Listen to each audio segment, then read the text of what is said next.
I wake up at 2 a.m. I wake up every morning at 4 a.m.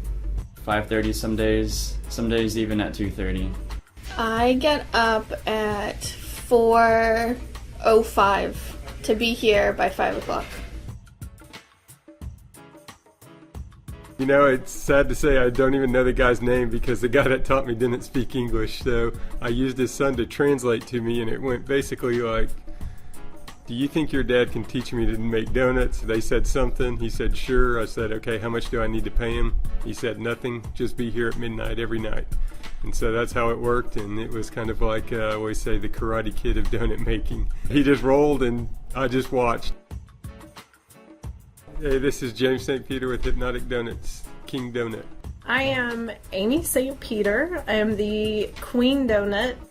Man, it's my whole crew. We've got Joshua Griffin, Trevor, Ashley Patterson, Brandon Cox, Jessica.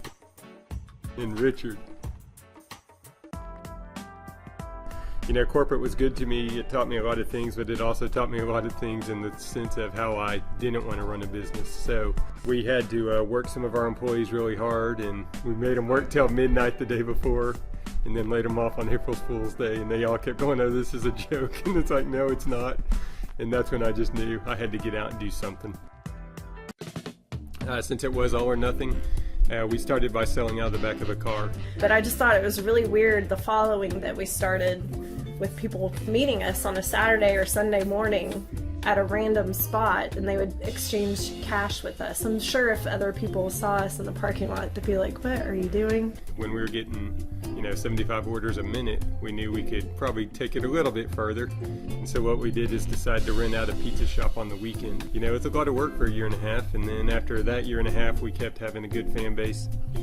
So that's when we decided, you know what, let's go for it and go out to East Dallas and open the spot up there. So here we are now. What we found is we can just do so much with them too. There's so many ways you can take flavors, so many different directions. It's an open playing field. I mean, we can pretty much do whatever you want. If you can dream it, you can make it. Oh, my favorite donut without a doubt is the Zero-Rubba. We're talking a vanilla cake donut with vanilla frosting, iced animal crackers, sprinkles, and marshmallows. I get my fix on at least twice a week. I'd have to say that my favorite donut is probably the pistachio, which is a vanilla cake donut with brown butter, glaze, and pistachio. One of the most surprising things was when we found this spot, we took a picture of it and posted it on Facebook, like, here's our new home. And it was simply the windows. And so 2 days later, we drove up, or my wife drove up, and she texted me and she goes, there's a note on the door. And I was like, oh great, we're getting evicted before we've even been open, right? And there's a big sign that says, East Dallas loves you. And the person that posted it, they blew up the image. They could see the reflection in the window across the street was Suffer City Tattoo, so they knew which building it was. And that person ended up being Josh, who's now my GM. A lot of the creations still stick around. The Gem Biscuit that we just introduced, that was our biggest seller out of the pizza shop. You take an oversized yeast donut, you cut it in half, you toast it, you glaze it, and then in between that, you take a piece of chicken breast that's been marinated in some Japanese breadcrumbs. You take that, you fry it, and you pull it out, a little special seasoning on there, and some pancake syrup. Bam! Put that between two pieces of donut, and you have yourself a treat. Fried breaded goodness. The reason we're going out to Denton is we've had so many people from Denton come to our shop here in East Dallas, and that's a good 45-minute to an hour drive.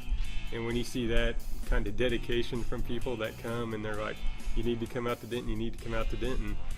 After day one, we spent, a good 3 or 4 hours talking to local businesses around there, and they were all so great and so respectful and really encouraging us to come out there. So, it just kept growing more and more love for it every day. We're going from 1,400 square feet in East Dallas to 3,000 square feet in Denton. So it's going to be a big difference. But again, Cultivar Coffee's coming in with us. We're going to have outdoor seating and outdoor patio in Denton. We're going to be selling beer and wine. We're going to be open at night. We even have plans to put in a little dog park. That, and then the atmosphere that area creates, because we're going to be 1 block off the square, located between the square and the campus. Just when you see the happiness they bring when they walk into this shop, even if they're just having a crappy day, for the most part, they're all happy when they come in here, and that's what makes it worth it.